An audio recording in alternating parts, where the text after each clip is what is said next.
tiens, je me lance sur Internet, ok, bah, il me faut un site Internet, il me faut des nouveaux outils, il faut que j'apprenne à les maîtriser, il faut que j'ai des choses plus brillantes que les autres.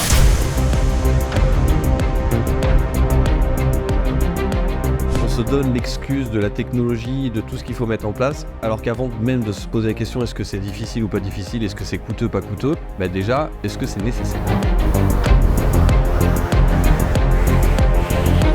Aujourd'hui, il y a toujours une solution gratuite qui existe. D'ailleurs, la majorité des profs de musique aujourd'hui qui disent j'ai un site internet, ils ont en fait une carte de visite en ligne. Un site internet, c'est un poisson qui est dans l'océan. Le visiteur qu'on veut capter, c'est celui qui est au milieu de l'eau avec la canne à pêche. Finalement, on peut travailler sur internet sans site internet. Ce qui coûte cher, c'est pas la technologie. Ce qui coûte cher, c'est de pas faire les choses dans le bon ordre. Il est jamais trop tard. Il est trop tard pourquoi en fait ? C'est ça qui est important et qui va faire que votre école de musique va décoller. Ce qui va faire que ça va décoller, c'est... Bonjour Fabien. Bonjour Cédric, ça va ? Bienvenue dans ce deuxième podcast. Merci à toi d'être là. Alors ce deuxième podcast, après le grand succès international du premier, on va parler de technologie, de coûts pour tout ce qui est enseignement en ligne. Alors c'est un vaste sujet, beaucoup de questions là-dessus. Les gens pensent qu'il faut énormément d'argent pour se lancer en ligne. Est-ce que c'est le cas ? Est-ce qu'on a besoin d'être Bill Gates, qui c'est qu'on pourrait dire d'autre, Elon Musk, pour se lancer en ligne ? A priori, et on va essayer de le démontrer, normalement ça doit bien se passer pour la majorité des gens. C'est plus accessible que ce qu'on peut le penser. Bon, et ça va être justement tout le débat d'aujourd'hui.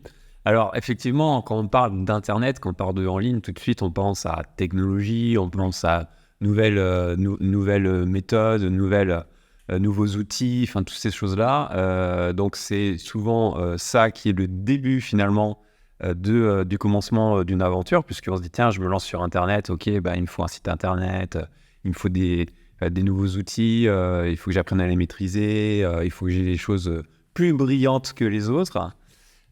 Toi, justement, dans ton expérience, parce que on va rappeler un peu nos parcours de 10 ans dans l'enseignement en ligne, comment tu vis au premier abord, si on devait te poser juste une première question, est-ce que tu as mis des milliers d'euros dans la technologie depuis que tu as commencé ? Alors non, j'ai pas mis de milliers d'euros dans la technologie. Les milliers d'euros, je les ai plutôt mis dans l'aspect stratégique pour faire tourner mon activité.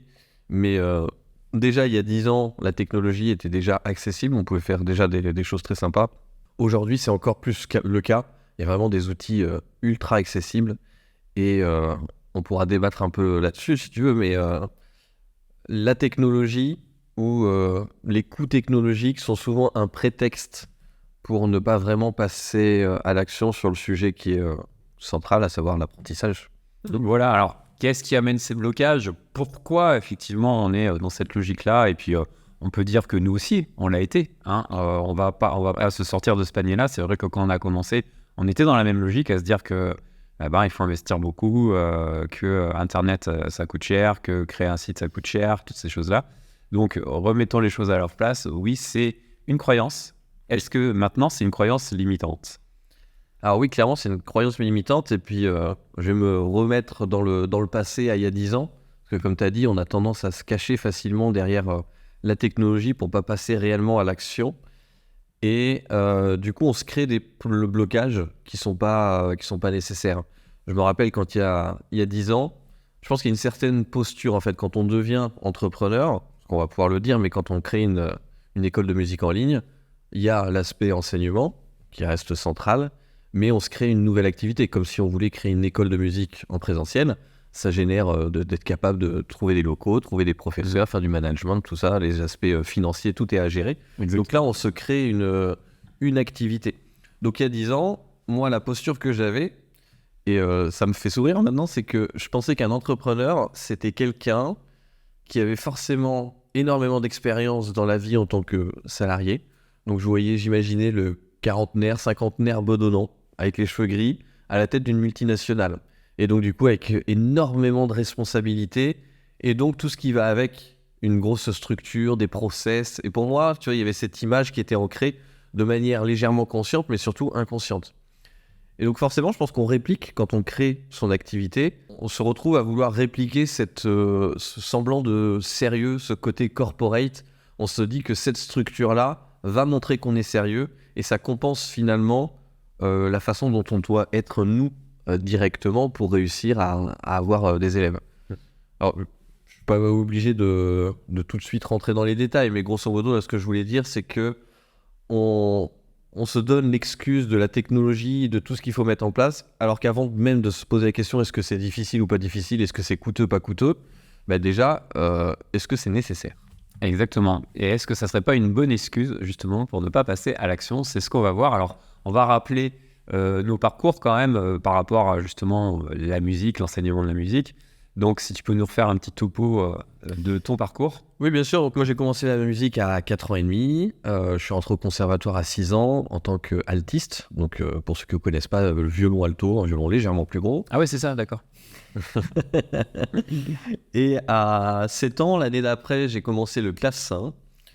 Je sais pas pourquoi, j'ai été pris de passion à cet âge-là par le clavecin. J'en ai fait pendant 7 ans. J'ai arrêté à 14 ans, mais l'alto, j'ai continué jusqu'à la fin du conservatoire. J'ai terminé le DEM, j'ai fait un cycle de perfectionnement. Et en parallèle, à partir de mes 15 ans, j'ai commencé à enseigner. Donc j'ai arrêté le clavecin, j'ai commencé à enseigner, j'ai continué avec du piano de manière autodidacte. Et aujourd'hui, du coup, en termes de musique, je donne des cours de violon, d'alto quand il y a des élèves en alto, des cours de piano. Et donc ça fait, j'ai pas envie de calculer, ça fait au-delà des 20 ans. Je suis trop bien pour ces conneries, j'ai pas envie de calculer. Ça fait plus de 20 ans, voilà, donc voilà pour mon parcours. Très bien. Alors, effectivement, moi, j'ai un parcours vraiment différent du tien. Toi, tu as un parcours classique dans l'apprentissage de la musique, finalement. Moi, beaucoup moins classique. Alors, moi, j'ai commencé la musique à 14 ans. J'ai pris des cours de guitare dans une école municipale, finalement. Enfin, c'était même pas une école municipale, c'était une école associative. J'ai fait 3 ans pour juste compléter mes années de solfège. Et après, je me suis débrouillé tout seul. Et donc, j'ai progressé en autonomie, à la guitare, au piano. Et alors moi, j'ai un parcours d'enseignant. J'étais prof à l'Éducation nationale.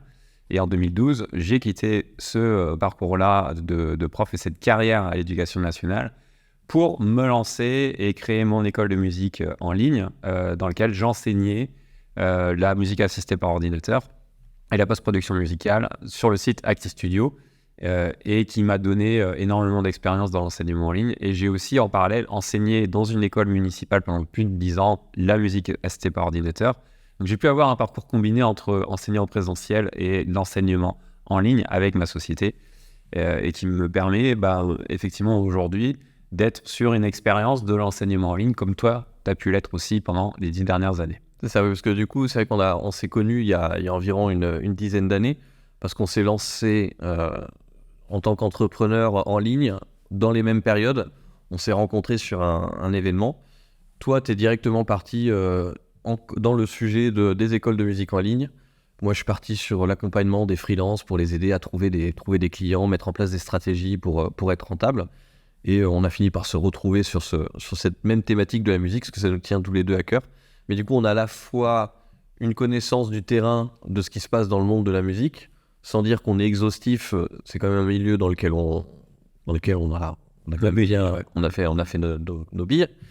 Et depuis 10 ans, on connaît quand même bien le milieu d'Internet et la capacité et les possibilités qu'offre l'apprentissage en ligne. Ouais, et puis d'autant plus, toi, tu avais lancé un site qui s'appelait Musicien Rebelle à l'époque, où justement tu enseignais aussi la musique en ligne. Oui, exact. Et où j'ai fait, justement, avec le sujet du jour, où j'ai fait toutes les erreurs possibles pour me donner toutes les raisons possibles de ne pas en faire une activité vraiment lucrative. Ouais, c'est souvent les premières problématiques qu'on rencontre. Alors, comme d'habitude, on a préparé une série de petites questions croustillantes pour mener ce podcast. Et je te propose de commencer. Donc, voilà. Certains croient que démarrer en ligne va leur coûter un bras. On en a déjà parlé, que ça coûte très très cher. Quelle est ta réponse à ceux qui pensent qu'il faut être riche pour enseigner la musique en ligne ? Alors, la réponse courte, c'est faux. Je vais développer, du coup, je vais faire une réponse un peu plus longue. Aujourd'hui, il y a toujours une solution gratuite qui existe. Je ne suis pas en train de dire que la solution gratuite est toujours l'idéal, mais aujourd'hui, il n'y a pas de raison de ne pas se lancer. On peut se lancer gratuitement. Et si on commence à observer un petit peu plus ce dont on a vraiment besoin pour réussir, qu'on met son focus là où il faut, on peut aller s'autoriser à aller chercher des outils qui ne sont pas forcément gratuits, mais qui ont coûté quelques dizaines, quelques centaines d'euros sur l'année. Est-ce vraiment un coût important si on met en comparaison, par exemple, le fait d'aller juste chez un élève et de payer son essence, son assurance et tout ça? Alors l'assurance, ok, tu me diras, la voiture, t'en as besoin pour d'autres choses, mais rien qu'on pourrait faire, les calculs, on ne s'est pas amusé à le faire, mais rapprocher entre le coût de l'essence et le coût des outils que ça te paye et que tu payes à l'année, franchement, c'est dérisoire. À côté d'une activité dans le monde physique, où il faut payer des locaux, etc., non, franchement, aujourd'hui, la technologie, c'est hyper accessible. En termes de coût, franchement... Oui, alors après, ce qui se passe réellement dans cette question-là, c'est quelle est la vision des gens pour qu'ils puissent dire ceci. C'est que la vision actuelle du en ligne, c'est il me faut un site internet, et un site internet, ça coûte cher. Et donc, il faut quelqu'un pour le développer. Il faut être un spécialiste du domaine pour développer un site-là. Et bien sûr, le spécialiste se paye. Sauf que, clairement, aujourd'hui, on n'est plus dans les années 90-2000. Ouais.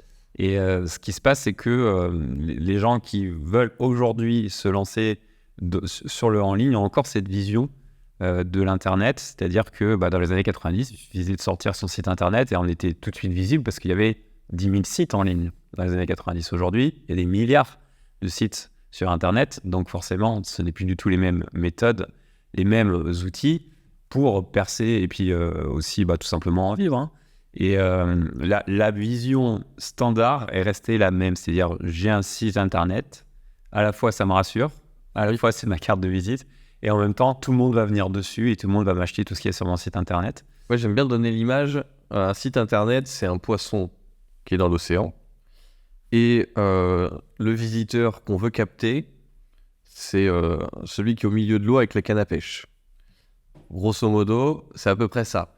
Si on veut améliorer, si on parlait de référencement, etc., disons qu'on optimise un peu notre stratégie, c'est juste que le mec avec son bateau, il va se mettre dans une zone où il sait qu'il y a les poissons qu'il veut. Grosso modo. Mais en fait, c'est aussi un problème qu'ont les gens parce qu'ils ne savent pas finalement ce qui fait ce qui est vraiment important sur Internet. En fait, la base, c'est pas il faut un site.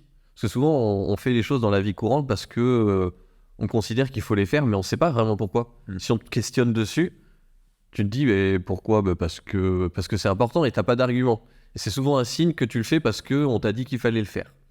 Ce qui est important... Ou que tout le monde a la même chose. Ou que tout le monde a la même chose. Et donc, tu ne fais que répliquer parce qu'a priori, c'est ce qu'il faut faire. Alors que c'est quoi le plus important quand tu lances ton activité en ligne ?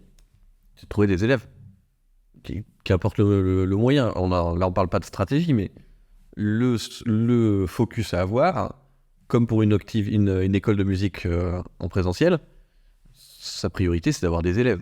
Donc le site internet, il doit être réfléchi pour savoir s'il vient ou non appuyer cette stratégie. Et après viennent d'autres questionnements, mais c'est ce que tu disais, en fait ça rassure. On a l'impression de faire quelque chose c'est à nous. Tu vois, c'est un peu notre bébé, on a l'impression de créer notre société, de la symboliser. On lui donne parce qu'en fait une société... C'est quoi ? C'est, tu as une problématique sur le marché, toi, tu as une solution en tant qu'entrepreneur, et entre les deux, il y a une transaction. Et donc, toi, ton objectif, c'est de montrer à ceux qui ont le problème que tu peux les aider avec ta solution. Et donc, une école de musique en ligne, c'est des élèves qui veulent apprendre un instrument de musique. Toi, tu as la capacité de leur apprendre avec une méthodologie, tu dois juste leur montrer. Et en fait, c'est juste ça qui est important. Le site internet, à aucun moment, il vient... dire si t'es une société ou non, tout comme le statut. On se raccroche facilement à ce genre de choses qui n'est pas toujours indispensable.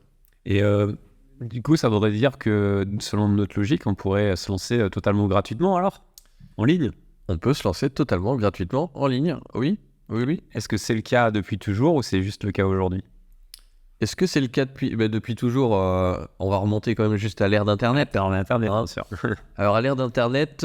moi, quand je me suis lancé vers 2012, c'était pas tout à fait vrai, pas tout à fait faux. C'est-à-dire qu'à l'époque, les réseaux sociaux, ça commençait quand même à bien fonctionner, c'était gratuit.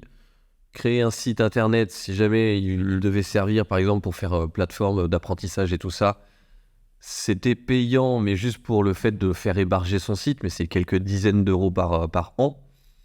Donc globalement, ça a toujours été plus ou moins très accessible pour la majorité des gens.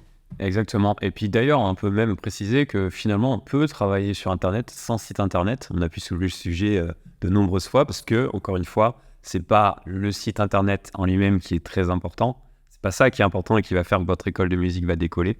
Ce qui va faire que ça va décoller, c'est tous les à côté finalement. C'est votre capacité à avoir une offre qui fonctionne, votre capacité à aller chercher des élèves qui sont intéressés et donc d'avoir une audience pour ça. Et ensuite d'être capable de leur faire dire oui à l'offre que vous leur proposez. C'est ça, le site c'est juste un point de chute qui est ni bien ni mal en fait. Il doit s'incorporer à une stratégie globale et on doit savoir avant si c'est pertinent ou non. D'ailleurs, la majorité des profs de musique aujourd'hui qui disent j'ai un site internet, j'ai déjà un site internet, ils ont en fait une carte de visite en ligne. Oui, mais moi j'en ai plein dans mon sac, hein. J'ai fait des cartes de visite, j'en ai moi aussi, mais en tant que telle, elle n'appuie aucun message en particulier. Si le site internet de tout à l'heure que personne ne voit, c'est la même chose que ma carte de visite dans le placard. Personne ne la voit, j'en ai même plusieurs, mais ça sert à rien. Ouais, c'est la différence entre avoir un site vitrine où 99% du trafic qui va venir sur ce site-là va visiter le site et va repartir et les gens n'auront aucun moyen, le propriétaire du site n'aura aucun moyen de les recontacter, et d'avoir un vrai système, un vrai écosystème qui permet aux personnes... D'ailleurs, j'ai une anecdote si tu veux à ce sujet-là. Il y a quelques années, j'ai accompagné un indépendant. Il était chauffeur VTC. Okay, et donc, il a voulu un peu prendre du recul par rapport à Uber et tout ça, et gagner en indépendance là-dessus et faire lui son propre système, ce qui était très très bien. Et en fait, la stratégie qu'il a eue, c'est celle qu'on a évoquée juste avant. Il a voulu faire un site internet, donc il a pris un prestataire. Ce prestataire lui a fait un site internet pour 2 000 €. Il n'y a rien d'excessif, hein, le prestataire a fait son job. Sur ce site internet, on est typiquement sur le site vitrine, donc la carte de visite. Moi, je vous propose ci, moi, je vous propose ça, moi, je suis le meilleur, je caricature, mais en gros, c'est faites-moi confiance, je suis le meilleur chauffeur, etc. Venez. Pour compléter ça, parce qu'il avait quand même, lui, conscience que les gens ne venaient pas tout seuls sur le site, il a payé pour du référencement payant. Donc, il a mis des billes, il a mis des euros chaque jour, chaque semaine, chaque mois, pour que les gens viennent sur son site quand il tapait certains mots-clés. Et donc, il a eu du trafic. Donc, il avait un site qui était bien fichu. Il avait du trafic. Il a dépensé 4-5 000 € en tout. Il n'a pas eu de clients. Mais pourquoi il n'a pas eu de clients ? Parce qu'il n'a jamais réfléchi à aucun moment à ce que voulait le client, comment lui donner et comment le convertir. Il a fait une vitrine. Une vitrine très jolie, mais qui ne répondait pas à ce que voulaient les clients. Et c'est là où je rebondis. Je suis d'accord avec ce que tu disais. Et c'est en fait, lui, la stratégie qu'il aurait dû adopter, qui était beaucoup plus efficace, et il n'avait pas besoin de site internet, c'était peut-être d'aller démarcher des hôtels, des ambulanciers, enfin des choses, des entreprises autour, pour se faire des clients, mais des clients récurrents, et mettre en place des contrats. Et il pouvait être inexistant sur internet, son activité pouvait tourner. Donc ça veut dire tout simplement que ce qui coûte cher, c'est pas la technologie, finalement, dans ce cas-là, donc le site internet. Ce qui coûte cher, c'est de ne pas faire les choses dans le bon ordre. Ce qui coûte cher, c'est de faire des erreurs qui peuvent être évitées. C'est bien de faire des erreurs, mais il y en a quand même qui peuvent être évitées, et notamment celle de partir dans la mauvaise direction. Alors, il y a aussi un aspect dans la technologie, au-delà du coût, c'est l'aspect barrière. Oui. Beaucoup de personnes qui ne se considèrent pas techniciens. Moi, je côtoie beaucoup de professeurs de musique qui ont une réticence énorme avec l'informatique, avec tout ce qui est nouvelle technologie. Pour eux, ça les fait devenir complètement chèvres. C'est pas du tout leur truc. S'ils peuvent s'en passer, c'est une très très bonne chose. Le côté, est-ce que la barrière actuelle de la technologie n'emmène pas aussi une fragmentation de la population des profs de musique, et donc du coup de vitesse. Donc entre ceux qui ne peuvent pas suivre technologiquement, ceux qui se refusent de suivre technologiquement pour toutes les raisons que j'ai pu dire, que ça leur fait peur, ceux qui sont tout à fait entendables, et ceux qui du coup se mettent vraiment dedans. Après, j'ai envie de te dire, c'est un peu le cycle de la vie naturelle, c'est-à-dire que on passe notre temps à suivre le mouvement, à s'adapter. jusqu'à un moment donné, et certains plus ou moins tôt, d'autres ça s'arrête jamais, et d'autres lâchent très vite. On n'a plus envie de suivre, on devient un peu réac, on commence à ne plus aimer ce que le monde devient. Et du coup, c'est qu'on commence déjà, je suis désolé pour l'expression, mais à mettre un pied dans la tombe. C'est que voilà, on n'accepte plus que le monde évolue dans un sens qui répond pas à nos valeurs. Et du coup, j'ai envie de dire, c'est entre guillemets naturel. Et ça, c'est propre à chacun de savoir s'il veut suivre ou non le mouvement. Parce que j'entends que certains ne soient pas nés avec la technologie, effectivement, que pour certains, ça demande plus d'efforts. Mais on reste sur des outils qui sont ultra accessibles à partir du moment où on a compris comment ils fonctionnaient. On est quand même face à des professeurs de musique. Professeur de musique, il a quand même passé... C'est un des métiers les plus difficiles au monde, musicien. C'est ce qui demande le plus de discipline au quotidien. Et donc, juste de se retrouver, c'est pas imaginable de se dire « Ah oui, mais cette partition, non, je sais pas la jouer. » Non, oui, tu sais pas la jouer maintenant, mais du coup, tu vas la décrypter, tu vas creuser. Et donc, finalement, c'est pas un problème de capacité, c'est un problème de posture. Est-ce que on a envie de suivre le mouvement ? Est-ce qu'on est prêt à mettre l'énergie pour suivre ? Mais on peut pas dire en cette période que la technologie, elle est compliquée. Voilà. À partir du moment où on a tous un téléphone entre les mains, voire, je pourrais même dire, généraliser un smartphone, qu'on est capable de regarder nos emails, d'en envoyer, d'aller sur YouTube, d'aller sur Facebook pour regarder des vidéos de petits chatons, on a toutes les compétences qu'il faut pour prendre n'importe quel outil en main aujourd'hui. Après, c'est une question effectivement de logique qui n'est peut-être pas acquise. Et il y a beaucoup de personnes qui disent je suis trop vieux pour ça, c'est fini pour moi. D'ailleurs, c'était une de mes questions, c'est qu'est-ce qu'on pourrait dire aux gens qui se sentent vraiment trop vieux pour se lancer.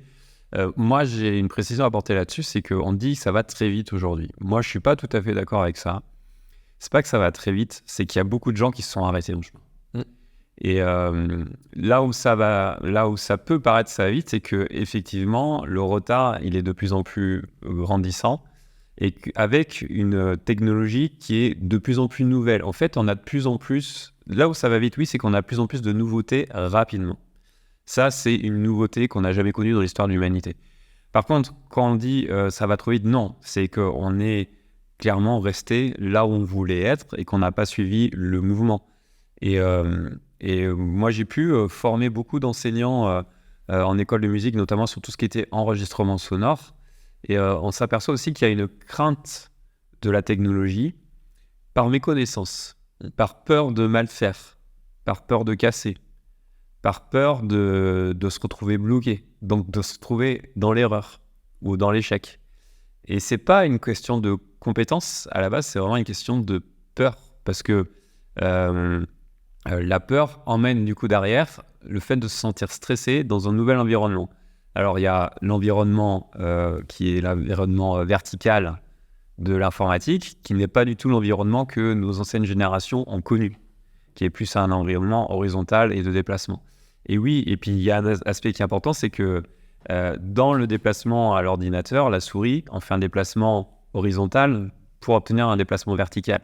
Et souvent, c'est ça aussi qui pose problème. Donc, c'est plus effectivement pas le fait que ça aille vite, c'est le fait que les gens, beaucoup, ont accepté aussi d'en être restés là où ils en sont actuellement et de pas forcément avoir été plus loin. Ouais, et moi, je vais faire un parallèle parce que j'aime bien découvrir tout un tas d'activités, que ce soit sportif, musical ou autre. Et je me suis aperçu d'un truc, c'est que tu es constamment, si tu veux évoluer, obligé de remettre en question ce que tu sais faire et la façon dont tu le fais. Et donc, il faut régulièrement être capable de se dire, je vais faire 3 pas en arrière, ou 2. Allez, on va dire 2 pas, parce que sinon l'expression ne marche pas. 2 pas en arrière, 3 pas en avant. Tu vois, c'est je recule pour mieux sauter, j'accepte que je sais plus faire. Je vais te donner un exemple tout bête, c'était assez rigolo, mais pendant mes études, j'étais à l'IUT, j'ai fait un stage, et pendant ce stage, je me suis dit, tiens, je vais apprendre la dactylographie. Parce que si tu regarderas, tu observeras la majorité des gens qui écrivent au clavier, même de notre génération, même jeunes, écrivent facilement avec 1 ou 2 doigts, mais écrivent très rapidement, ok ? Mais personne n'utilise de manière optimale ces 5 doigts. Quand tu commences à apprendre la dactylo, c'est difficile, tu tapes moins vite.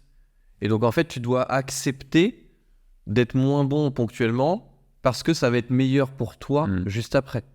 Et en fait, ça va très vite. Tu recules un petit peu, tu prends tes bases et tout. Mais par contre, le point où tu étais juste avant, tu vois, tu t'es descendu, mais au lieu de remonter là, tu remontes ici. Et en fait, d'être capable de remettre en question tout ce qu'on sait faire, mais ça revient à ce qu'on disait tout à l'heure. Est-ce qu'on a envie d'évoluer ou non? Tu vois, quand on a marre, t'en as marre.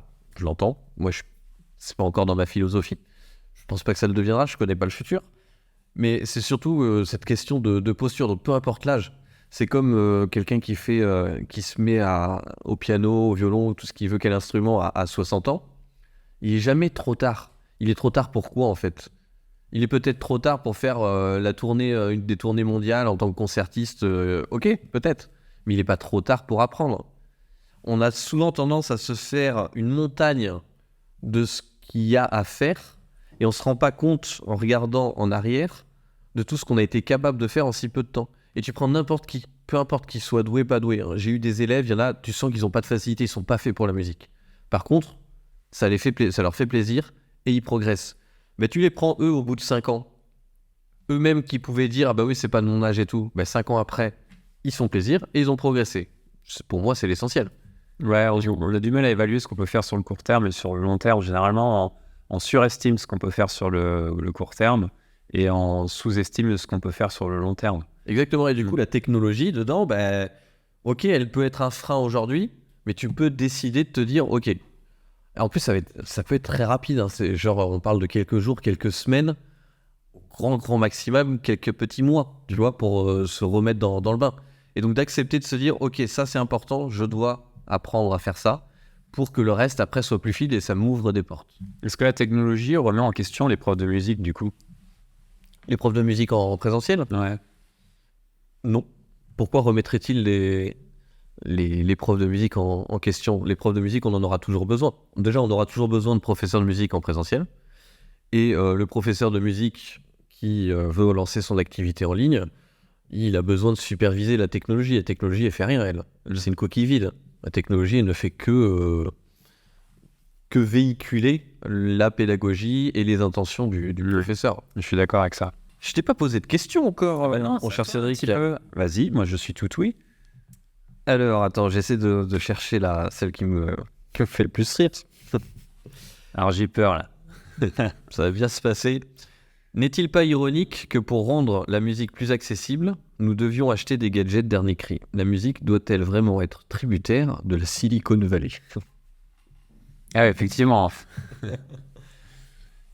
Dans ta question, si je résume, c'est est-ce que là, on a besoin d'acheter des gadgets, tout ça pour pouvoir profiter de la musique, c'est ça? Pour pouvoir profiter de la musique et de l'apprentissage, de son apprentissage.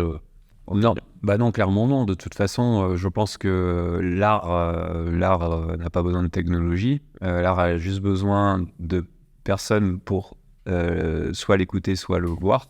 C'est ça qui est important. La technologie est juste un outil pour peut-être accélérer les choses, à la fois dans l'apprentissage, peut-être plus facilement éduquer les gens à la musique, dans l'accessibilité aux gens qui n'y avaient pas accès depuis... Voilà, il y a une époque, les gens, avant l'Internet, avant la télé, les gens n'avaient pas du tout accès à la culture, très clairement. Donc, pour moi, c'est le deuxième aspect. Et puis, il faut, je pense, garder les choses à leur place. La technologie, de là à ce que c'est... Enfin, toute technologie n'est pas Silicon Valley. Il faut garder les choses aussi à leur place.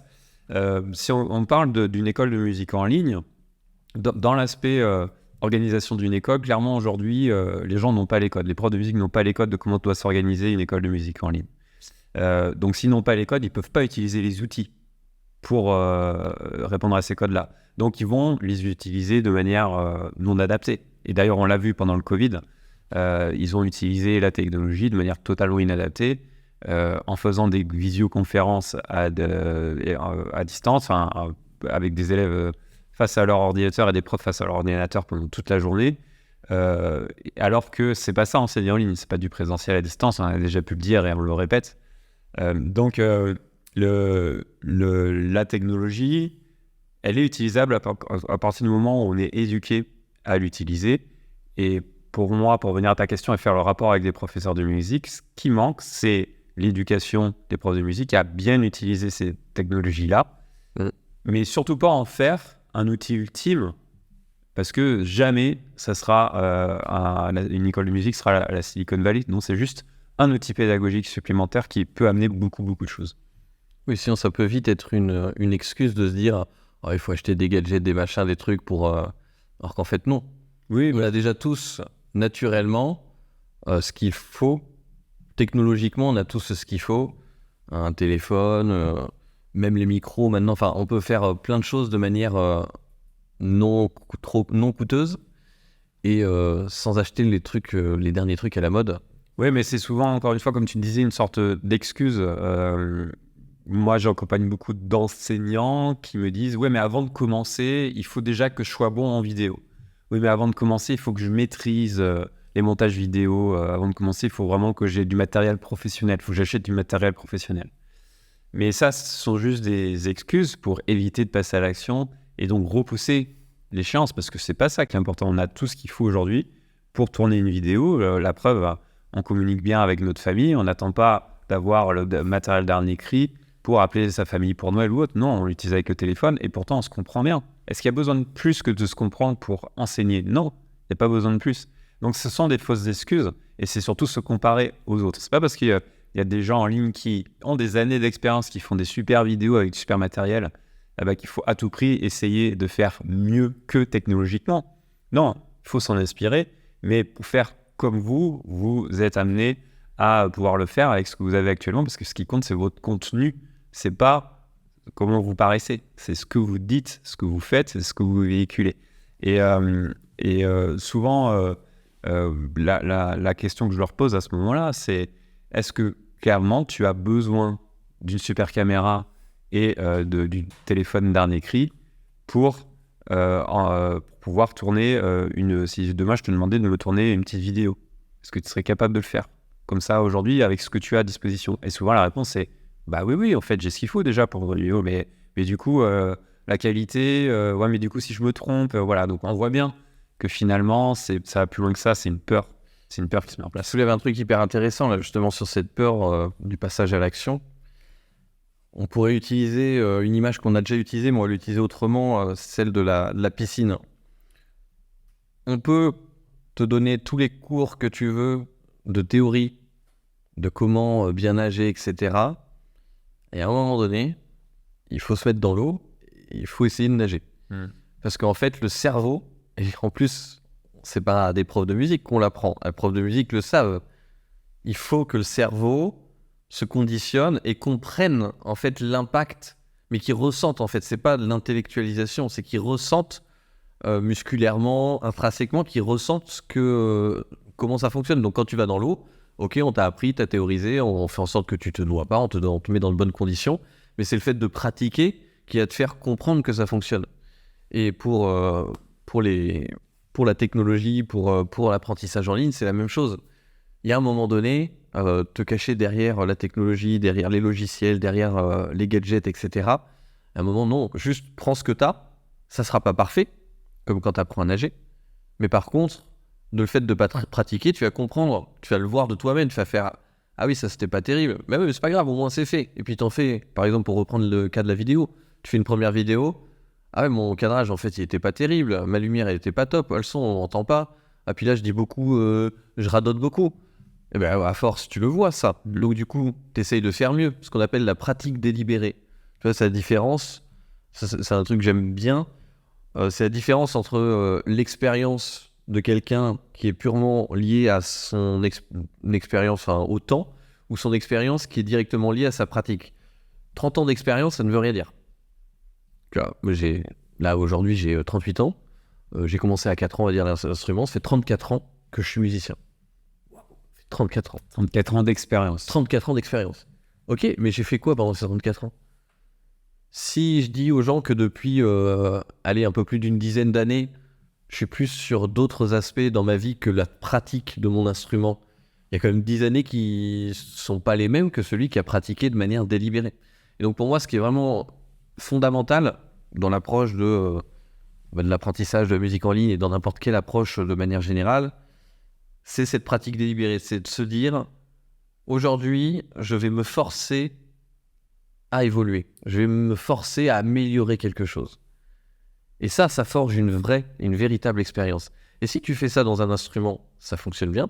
Si tu fais ça dans la création d'une école de musique en ligne, ton école de musique va forcément progresser. Si tu fais ça dans la création de ta vidéo elle va forcément progresser. Et en fait, de manière générale, pour reprendre la technologie, dans l'apprentissage et la maîtrise de ton logiciel, tu vas forcément progresser. À partir du moment où tu cherches à progresser, tu vas trouver des pistes, des solutions, tu vas te confronter à tout ça et tu vas progresser. Et donc du coup, au final, tu auras progressé. Et peut-être qu'un jour, tu dépasseras même celui que tu regardais quelques années avant en te disant « Waouh, il est trop fort ». Et après, tu finiras par avoir un œil critique de celui qui s'est un peu spécialisé en se disant ah ouais, non, en fait, pas tant que ça. Enfin, maintenant, moi aussi, je sais faire. Alors, il y a un aspect que je soulève dans ce que tu as dit. Tu as parlé que les enseignants savent qu'il faut rentrer dans la pratique pour progresser, créer des connexions et permettre d'avancer. Comment tu expliques du coup qu'il y a encore 10 ans, les enseignants enseignaient d'abord le solfège avant de toucher l'instrument? Ah, la colle. Non, en fait, je pense qu'il y a un aspect important, on l'a vite fait évoquer, c'est pour se faciliter la vie, nous, au quotidien, pour ne pas être surchargé, débordé consciemment aux choses qu'on doit penser, on est obligé de s'appuyer sur des choses qui ont été établies. Et donc des choses qu'on ne remet pas en question. Et c'est même pas qu'on les remet pas en question parce qu'on s'en fout, c'est qu'on les remet pas en question parce qu'on ne pense pas à les remettre en question. Parce qu'on ne peut pas tout remettre en question. Tu vois, là, on est en train de discuter, on peut pas remettre en question constamment notre environnement, ce qu'on dit, ce qu'on fait. C'est pas possible. Si on met un câble, on devient fou. Ouais, mais c'est exactement la logique qu'on nous donnait tout à l'heure. C'est que comme un enseignant dit bah non, je vais pas lancer mon école de musique en ligne parce que ça coûte trop cher et que lancer son activité en ligne coûte trop cher. Il y a aussi l'aspect de se dire bah non, je vais pas le faire. Et moi, c'est comme ça que j'analyse les choses. Je pense que je ne veux pas le faire parce que ça va trop changer ma manière de faire. Comme ça a été le cas au moment de l'exemple très caricatural que j'ai donné, de se dire bah non, bah avant que tu touches l'instrument, il va falloir que tu apprennes à lire les notes.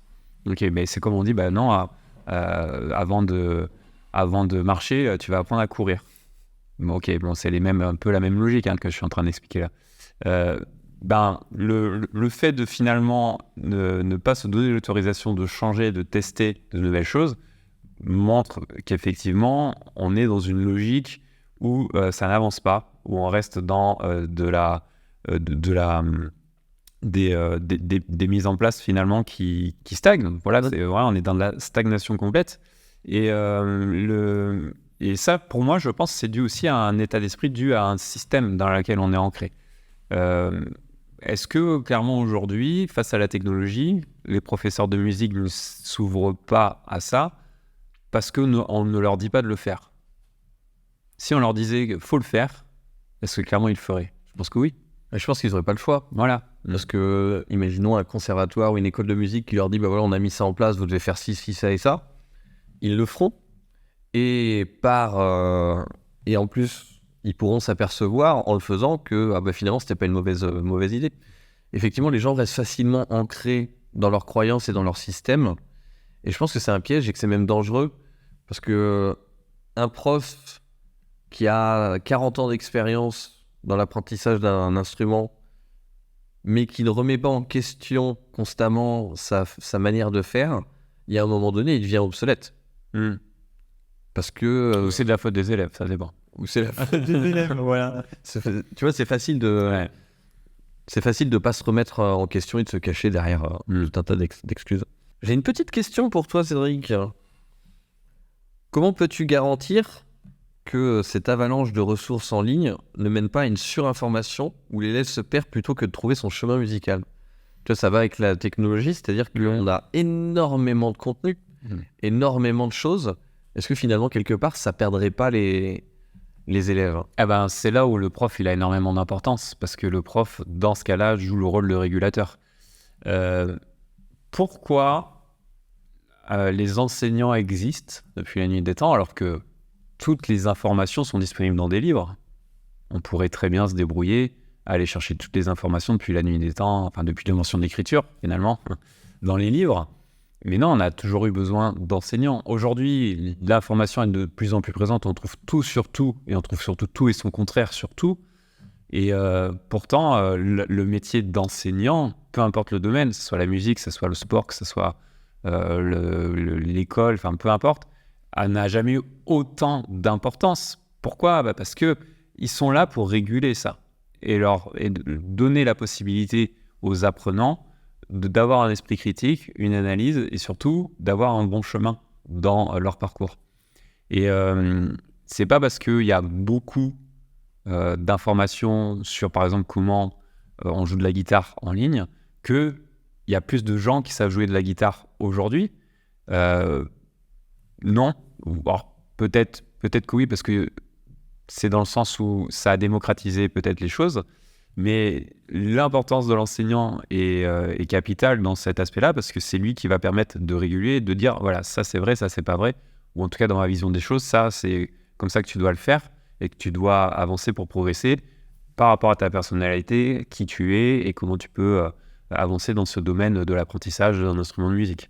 Donc, je dirais que non, ce flux d'informations, il serait dangereux s'il n'y avait pas de régulant derrière, et le régulant, c'est l'enseignant. Ouais, donc en fait, si je schématise, on a du contenu accessible gratuitement partout, on va dire par exemple sur YouTube, pour apprendre des choses à la guitare, à tout ce qu'on veut. Donc l'élève peut déjà découvrir, ça lui permet ça lui donne accès quand même à la musique. Alors, on l'a déjà dit, mais c'est quand même, je trouve, un truc génial à notre époque, c'est que n'importe qui, aujourd'hui, peut commencer un instrument de musique. Et ensuite, le rôle du professeur là-dedans, c'est de réguler toute cette masse d'informations, de le structurer, d'en faire une méthode. Finalement, c'est comme le principe de la méthode papier, mais en version améliorée, en version avec des vidéos, avec du contenu, avec de la pédagogie inversée, enfin tout un tas de choses. Donc il y a de la surinformation, et le rôle du professeur qui lance son école de musique en ligne, c'est de structurer tout ça et de donner le bon cadre pour que l'élève puisse suivre son cursus. Oui, exactement. Je pense que c'est ça depuis l'existence de la formation en ligne, finalement. Puisque on dit qu'aujourd'hui, on trouve tout sur Internet. Oui, on trouve beaucoup d'informations. Mais en fait, comment le chercher ? Comment chercher la bonne information dans tout cet amas d'informations ? Comment savoir qu'elle est bonne ? Comment analyser, alors qu'on est nous-mêmes néophytes, comment on sait qu'elle est bonne ou non là ? Au-delà de ça, est-ce qu'elle est bonne ou non ? C'est pas forcément la question. Est-ce qu'elle me correspond par rapport à ce que je veux faire ? Et dans ce cas-là, finalement, il y a beaucoup de métiers qui ne devraient plus exister aujourd'hui, si on suit cette logique-là. Ouais, mais il y a tout en ligne. Bah tiens, je veux apprendre de la guitare. Bah, débrouille-toi, va sur Internet, il y a plein de choses en ligne. Non, c'est faux, ça ne marche pas comme ça. Je vais refaire la plomberie de ma salle de bain. Voilà. Bah, il y a un tuto YouTube, c'est bon. Tout ce qu'il faut en ligne, débrouille-toi. Alors oui, il y en a qui arrivent parce que ça fonctionne, ils ont un esprit critique, un esprit d'analyse qui fait que... Et puis surtout, ils savent se lancer, ils osent se lancer à le faire. Mais croyez-moi que quand ils disent qu'ils ont réussi, vous voyez que la partie émergée de l'iceberg. On voit pas tout le travail. Pas tout le travail derrière et les erreurs qui ont été faites. Donc... L'enseignant, aujourd'hui, dans la logique de ta question et dans la continuité, il est là pour permettre de gagner du temps et permettre à l'élève d'avancer. Et si on veut lui permettre d'avancer, il faut aussi répondre à ses codes à l'élève. Et les codes de l'élève, aujourd'hui, sont plus orientés sur le en ligne et sur l'écran et l'utilisation de la technologie que l'inverse. Du coup, la technologie devient un catalyseur et non pas c'est pas un frein qui est censé bloquer tout le monde, que ce soit l'élève ou le professeur. C'est plus un catalyseur qui permet de regrouper tout le monde pour le bien-être du coup. On peut le voir comme ça, effectivement. Ouais. Tout à fait. Et justement, par rapport aux techniques, moi, j'ai souvent la question de l'accès à la technologie. Mais oui, mais on fait comment quand nos élèves, ils n'ont pas accès à Internet ? Donc on dit souvent que l'enseignement en ligne, c'est que pour les privilégiés, avec un accès facile à la technologie. Qu'est-ce que tu penses de ça, toi ? Alors je pense que c'est comme tout, on pourrait faire la même image avec les écoles de musique. Je l'avais dit dans un précédent podcast, j'ai habité à la campagne. La ville la plus proche était à 7 km. Il n'y avait qu'une seule prof de musique pour toute la commune, qui n'était pas terrible. Et donc du coup... D'ailleurs, si tu nous regardes, Bernadette, je ne sais même pas si ça s'appelle Bernadette. Non, je ne me rappelle plus. Et Du coup, tu as déjà cette notion de c'est pas accessible pour tout le monde. Mais en fait, c'est le même principe, ça le sera toujours. Aujourd'hui, Internet reste quand même quelque chose de hyper démocratisé. Ils ont pour objectif de développer la fibre dans toute la France. Alors ok, toujours avec les retards, l'administration, machin, ça va jamais aussi vite qu'on veut, mais entre le réseau téléphonique qui est quand même de plus en plus rapide, 3G, 4G, 5G, Internet qui est de plus en plus rapide, il est assez rare que les gens n'aient pas accès.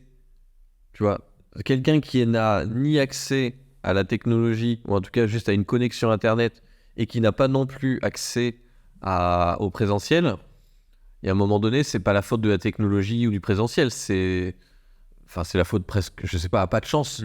La personne est dans des conditions qui font qu'elle ne peut pas, mais on peut pas remettre en question toute la technologie sous prétexte que certains ne peuvent pas y accéder. Enfin, ça changera rien. Du coup, si on enlève la technologie, ça résout pas le problème. Donc autant la garder pour ceux que ça vient aider. Bien sûr, exactement. Ouais. Est-ce que j'ai une question dans ce sens-là? Si la technologie rend tout accessible, comment distingues-tu le talent brut de la simple capacité à utiliser efficacement des outils numériques? Ne risque-t-on pas de valoriser la technicité sur l'art? C'est un peu philosophique comme question, mais... Ouais, c'est compliqué comme question que tu me poses. Jean-Mi. Bah, j'ai envie de te répondre un petit peu comme on a pu dire aussi dans un précédent podcast sur il ne faut pas tout mélanger entre l'art et la technologie. Pour moi, voilà, l'art, il est fait pour être vu, entendu, touché peut-être des fois. La technologie, c'est un outil qui est là pour nous aider à accélérer les choses, à gagner du temps. Donc la technologie, est-ce que c'est vraiment un art? Ça, c'est encore un autre sujet. Moi, je le considère vraiment comme un outil. Alors, après, dans l'utilisation qui peut en être faite de cette technologie-là pour les professeurs de musique, est-ce que ça va pas créer des écarts? Finalement, c'est ça le sens de ta question. Je prendrai un exemple tout simple d'un pays qui s'appelle l'Estonie. L'Estonie, qui faisait partie de l'ancienne URSS, au moment où ils ont quitté, il y a eu la chute de l'URSS, ils se sont retrouvés comme un pays indépendant et un pays qui du coup n'avait pas de structuration administrative au sein du pays. Au lieu de mettre les moyens à construire des bâtiments pour gérer tout ce qui était administratif, ils ont mis l'argent et les moyens pour faciliter l'accès à la technologie et notamment l'accès à Internet pour faciliter toutes les démarches des habitants sur place. À tel point qu'aujourd'hui, l'Estonie est devenue aussi un Eldorado pour beaucoup de créateurs d'entreprises parce qu'il y a des pays en Afrique où il n'est pas possible d'avoir un compte bancaire, pas possible d'avoir un accès justement à ces technologies-là pour ne serait-ce que créer une entreprise, par exemple. Et l'Estonie propose ça avec une carte, je ne sais plus le nom qu'elle a, il y a une carte spécifique. Même si on n'est pas habitant en Estonie, on peut profiter d'avoir cette carte-là. Et donc, du coup, pouvoir ouvrir un compte là-bas, créer une entreprise là-bas et tous ces éléments-là. Donc, ça montre bien que là, la technologie a été utilisée comme un outil et pas comme une fin en soi. Et du coup, a amené, non pas à créer des clivages, mais à amener à fédérer et à regrouper.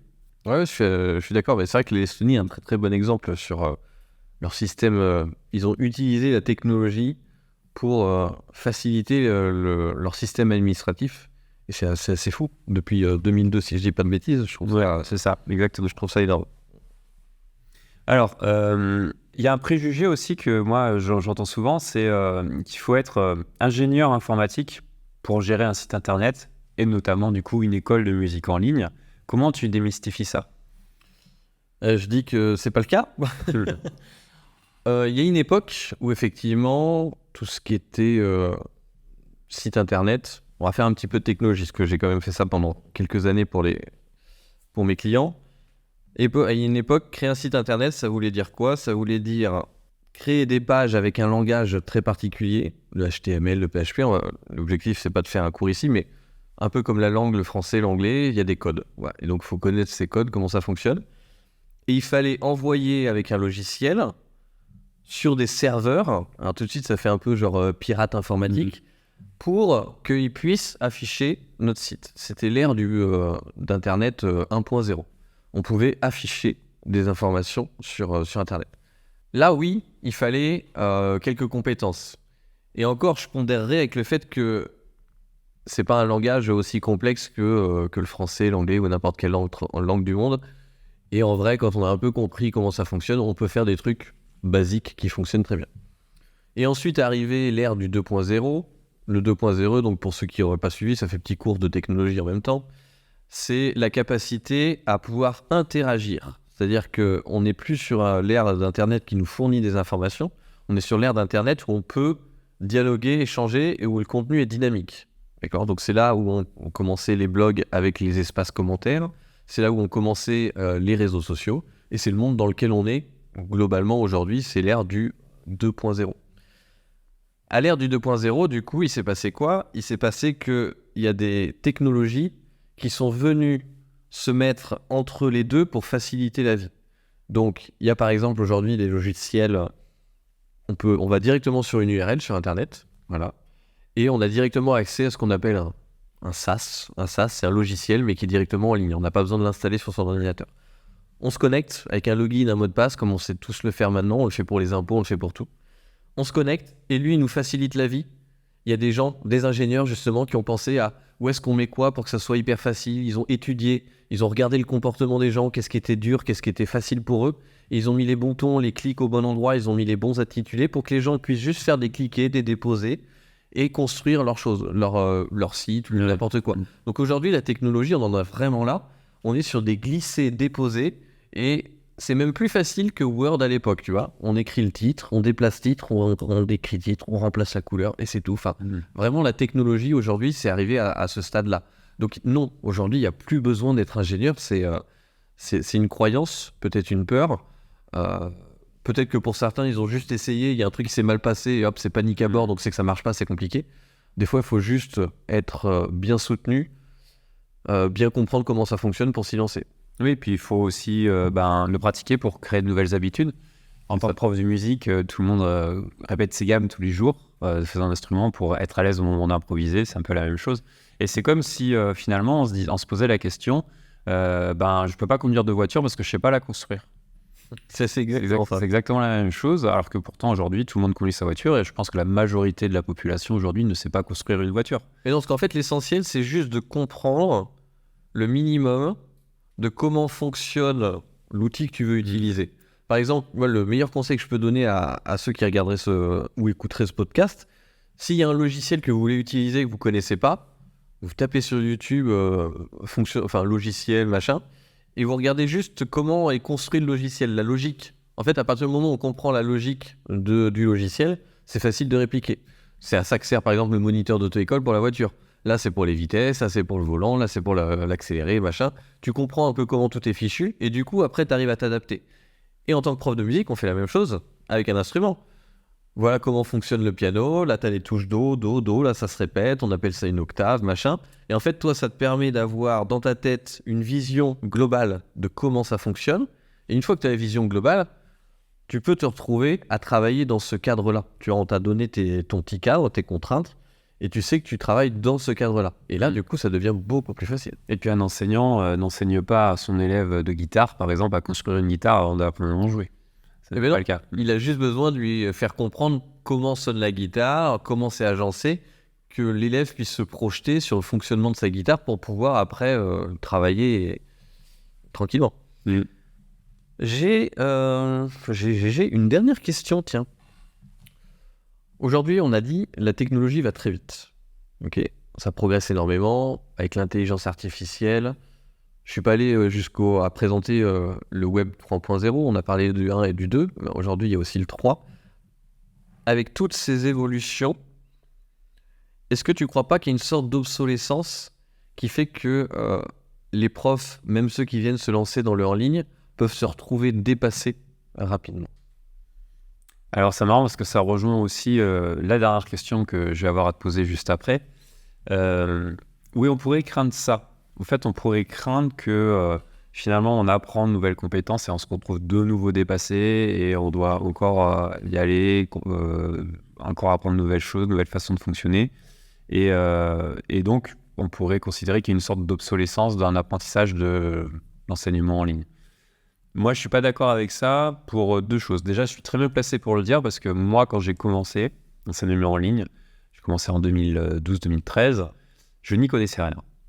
J'étais enseignant à l'éducation nationale, j'ai quitté mon boulot d'enseignant, je ne savais pas encore quel allait être mon projet par la suite. En tout cas, je me suis donné l'opportunité d'apprendre un nouveau métier et donc de me lancer sur Internet alors que je n'y connaissais rien. J'avais juste une adresse mail à l'époque, voilà, j'avais rien de plus.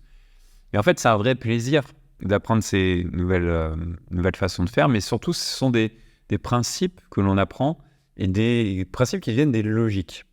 Et c'est comme un prof qui travaille ses gammes, c'est pas parce qu'il change d'instrument et qu'il va avoir une guitare plus moderne, une guitare qui va être connectée, qui va s'accorder tout seul ou ça, que ça va changer la logique de base de jouer de l'instrument. Sauf si, clairement, en transformant la guitare en un autre instrument, un violoncelle. Et là, c'est pas du tout les mêmes positions, c'est pas du tout la même logique, effectivement. Et pour moi, c'est la même chose en ligne. Une fois qu'on a les principes, qu'on connaît le principe, on sait ce qui va aider les élèves, on connaît les piliers de cet enseignement-là, les outils peuvent changer. Ils peuvent changer des milliards de fois, ça ne change rien, la logique reste la même. C'est la même chose pour la vente, la même chose pour le marketing. On maîtrise les leviers de vente, peu importe les technologies, peu importe les outils, la logique est toujours la même, ce sont toujours les mêmes leviers. La même chose pour l'enseignement. Si on a les bons piliers d'enseignement, la bonne orientation pédagogique, peu importe les technologies, on pourra toujours s'adapter. Ce que tu veux dire, c'est que la technologie, elle peut progresser. Toi, naturellement, quand tu as mis le pied dedans et que tu es dedans, tu vas te retrouver naturellement à progresser, à suivre le mouvement. Mais c'est ce qui se passe depuis le début de l'ère industrielle, finalement. Un ingénieur aujourd'hui sort de l'école, il a un savoir-faire, mais ce savoir-faire-là, il fait évoluer avec les nouvelles technologies qui apparaissent. Il va se former. Et dans tous les métiers aujourd'hui, on entend oui, je dois me former à ça, je dois me former à ça. Est-ce que ça change la logique de base de son métier ? Pas du tout. La logique est toujours la même, mais par contre, les outils sont différents. Et par contre, la technologie, si elle est bien utilisée, elle peut potentiellement les aider à aller plus vite, faire mieux apprendre leurs élèves, faire gagner du temps au niveau administratif. Il y a plein d'applications, encore une fois. Ce qu'on disait, oui, on a l'impression que ça va vite, que ça va de plus en plus vite, que ça évolue de plus en plus vite. Oui, on n'a jamais eu autant d'innovations en si peu de temps, de grandes innovations. Mais encore une fois, pourquoi on a l'impression que ça va vite ? Parce qu'on reste là où on en est. Alors que si on prend le train en marche, oui, il faut peut-être faire un effort pour rester à côté du train. Mais ce train en marche-là, on est en capacité de le suivre. Finalement, si des gens le font, c'est accessible finalement à tout le monde. Oui, je suis d'accord. Et alors, ça rejoint une question que j'avais aussi qui a un rapport avec ça, justement sur l'aspect investissement à long terme. Il y a peut-être des gens aujourd'hui qui voient l'enseignement en ligne comme un gadget passager, comme beaucoup d'innovations. On peut parler d'intelligence artificielle, on peut parler d'autres éléments en se disant non, c'est que passager, ça ne durera pas. Donc, pas comme un vrai investissement à faire pour notre métier. Donc, imagine-toi te mettre à la place d'un prof de musique, que tu es d'ailleurs, et qui veut se lancer dans la création d'une école de musique en ligne, et qui a cette réflexion-là, c'est gadget, c'est passager, et moi, c'est pas un vrai investissement pour mon métier de professeur. Qu'est-ce que tu leur répondrais à ces gens-là ? Alors déjà, je fais juste une petite parenthèse, mais j'ai envie de te dire, même si c'était le cas, si par le plus grand des hasards, la technologie finissait par ne plus exister, que ça n'avait plus d'intérêt, est-ce que ça empêche le temps de profiter de cette inertie parce que c'est bénéfique pour les élèves ? Personnellement, je pense pas. Ensuite, il suffit de juste fonctionner par logique. Tu vois, les technologies, les choses évoluent. Il n'y a pas de raison qu'elles partent. Par exemple, l'intelligence artificielle, effectivement, si on écoute BFM ou autre, on a l'impression qu'elle vient d'arriver en un claquement de doigts et que donc du coup c'est une mode. Mais parce que les médias surjouent dessus et la présentent. C'est juste qu'elle est devenue grand public, ce qui est différent. Mais l'intelligence artificielle, elle existe depuis bien longtemps. Il suffit de regarder rien que... tout le monde l'a vu, Gasparov qui compte Deep Blue, qui gagne aux échecs. C'est une intelligence artificielle. Ouais. C'est juste que c'est une sorte de courbe de croissance exponentielle. Ils ont mis du temps à ce que la technologie évolue, mais elle a toujours été là, enfin depuis qu'elle est réfléchie. Et il y a un moment donné, il y a eu un point d'inflexion qui fait que le grand public l'a découvert. Mais elle n'est pas arrivée comme ça, comme un claquement de doigts, et elle n'a aucune raison de disparaître puisqu'elle est intégrée. C'est comme si on disait, demain, peut-être qu'on se déplacera plus en voiture. Mais de toute façon, si on se déplace plus en voiture, on va se déplacer quand même, tu vois. Donc il y a un moment donné, c'est juste qu'il y a une suite logique. Et la technologie, l'apprentissage en ligne, on voit bien qu'il y a de la demande, on voit bien qu'il y a des gens, et donc ça ne peut pas être autrement que d'être le bon moment pour le faire. Tu vois, il n'y a pas de raison que ça s'écroule. Et même si ça s'écroule toujours en faveur d'autre chose. Et donc il sera toujours temps de voir l'écroulement se faire. Ouais, et puis au-delà de ça, sur l'aspect justement, est-ce que c'est un vrai investissement en tant que prof de partir là-dedans, personnellement, il faut aussi rappeler des faits qui sont très concrets. L'enseignement de la musique a quand même très peu évolué depuis des décennies. On voit de plus en plus d'écoles fermées, de plus en plus d'enseignants qui galèrent à trouver des élèves. On est la France, le pays où il y a le plus d'écoles de musique par habitant. Et on se retrouve finalement aujourd'hui dans une sorte de concurrence qui fait que ça dévalorise totalement l'enseignement musical parce que tout le monde fait la même chose finalement. Et donc, comment remettre en avant l'enseignement de la musique en présentiel ? Tout simplement en allant dans ce que le marché veut, c'est-à-dire de l'enseignement digitalisé mais efficace, avec des vrais codes, avec ce qui fonctionne. Donc pour ça, il faut se former, il faut que les enseignants apprennent à le faire. Et c'est super important de le faire de manière qualitative. Et des enseignants qui s'y mettent et ne connaissent rien, finalement se disent après coup, pour le nombre d'enseignants que nous, on peut former, mais oui, bien sûr que c'est logique en fait. Pourquoi on n'y a pas pensé avant ? Pourquoi on ne l'a pas fait comme ça avant ? Pourquoi on ne nous l'a pas dit avant ? Et sauf que là, clairement, on voit plein d'écoles se fermer, on voit plein d'enseignants qui n'en peuvent plus de leur métier, alors que c'est quand même un métier super, qui est censé être un métier dû à une passion à la base, et des enseignants qui n'en peuvent plus, des écoles qui se ferment, et puis surtout des enseignants qui ne gagnent pas du tout leur vie avec ça, alors que l'enseignement de la culture et de la musique a une importance capitale pour notre société et pour l'avenir, parce que la culture permet aussi de prendre du recul et de l'analyse sur les choses. Et s'il n'y a pas ça, on est un peu à la merci de la pensée qu'on nous impose, quoi, finalement. Et puis ça reste fondamental, la culture. C'est-à-dire que c'est un peu philosophique ce qu'on est en train de dire, mais c'est qu'à un moment donné, tu vis ton passage sur Terre à une certaine période, tu vis pour vivre des choses. On a tendance à l'oublier, on a tendance à vite se renfermer dans il faut mon travail, il faut gagner les sous, il faut faire ci, il faut... Oui, mais pourquoi au final tu fais tout ça ? Il y a un intérêt derrière. Tu vois, c'est pour profiter de quelque chose. Et la culture fait partie de ce truc fondamental où les gens se connectent entre eux, vibrent entre eux pour des choses qui font passer des émotions. Et c'est pour ça qu'on le fait, sinon on serait tous des robots à faire toujours les mêmes choses sans aucune émotion, ça n'aurait pas de sens. La culture reste centrale et la technologie vient appuyer, vient démocratiser, vient renforcer, je trouve, cette culture. Exactement. Alors si on résume tout ce débat qu'on a pu avoir, est-ce que c'est trop cher de lancer son école de musique en ligne ? Non, on a vu qu'on pouvait commencer totalement gratuitement. La question de l'accessibilité, on l'a évoqué dans le sens où ça va être de plus en plus accessible. C'est déjà très très accessible. Il reste encore des cas isolés de personnes qui n'ont pas accès à Internet, ça on peut l'entendre, on le sait. C'est peut-être ces gens-là pour lesquels il faut rester sur cette méthode qui est celle d'aujourd'hui, parce que jusqu'à qu'ils puissent accéder justement à Internet, et on le voit, de toute façon les politiques sont dans l'optique de mettre la fibre partout, donc on aura de plus en plus de facilité et pour tout le monde d'accéder à Internet. Et surtout, ça permet à des gens qui sont dans des situations éloignées, situations géographiques éloignées, de pouvoir accéder à cet apprentissage-là. Et est-ce que le dernier point qu'on a soulevé, c'était est-ce que c'est juste une mode de passage ? Non, ce n'est clairement pas une mode, puisque de toute façon, c'est une vraie demande du marché, une demande qui n'est pas assez maîtrisée actuellement par les professionnels de l'enseignement de la musique, et qui demande du coup à être développée pour que les vrais enseignants, les vrais profs, ceux qui ont justement les diplômes et qui ont travaillé pour ça, puissent enseigner de manière efficace en ligne et compléter leur présentiel ou remplacer s'ils le souhaitent, mais en tout cas compléter le présentiel pour le remettre en avant et éviter de se faire la guéguerre des prix à l'heure. Clairement, et du coup c'est même, j'ai envie de te dire, le devoir des vrais profs d'utiliser ces outils en ligne pour restructurer tout ça. C'est eux qui peuvent le faire, mais ils doivent prendre en compte tous ces codes. Et donc, il y en a qui connaissent les codes, mais qui sur le fond sont pas terribles.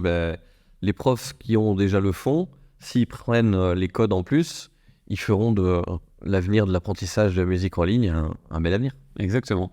Et puis, voilà, nous, on reste ouverts pour débattre de ces idées-là, que ce soit sur notre chaîne YouTube, notre page Facebook, notre Instagram, sur notre site Zixschool aussi, où ils peuvent venir nous retrouver. On est aussi disponible pour former justement tout ce public-là à ça, parce qu'on a cette expérience-là. On va rappeler, moi j'ai développé 2 écoles de musique en ligne. On a développé ça aussi dans d'autres domaines que la musique, et notamment dans le domaine du sport. Donc ce sont des méthodologies qui marchent, qui fonctionnent. Et ce savoir-faire-là, bien sûr, actuellement on l'enseigne à des dizaines de professeurs de musique en ligne qui apprennent à enseigner en ligne de manière efficace, coordonnée. Et tout ça, vous pouvez le retrouver bien sûr sur nos réseaux. N'hésitez pas à prendre contact avec nous. Merci à toi Fabien. Merci à toi Cédric. Podcast, Super, c'est top. Et puis à très vite. À très vite.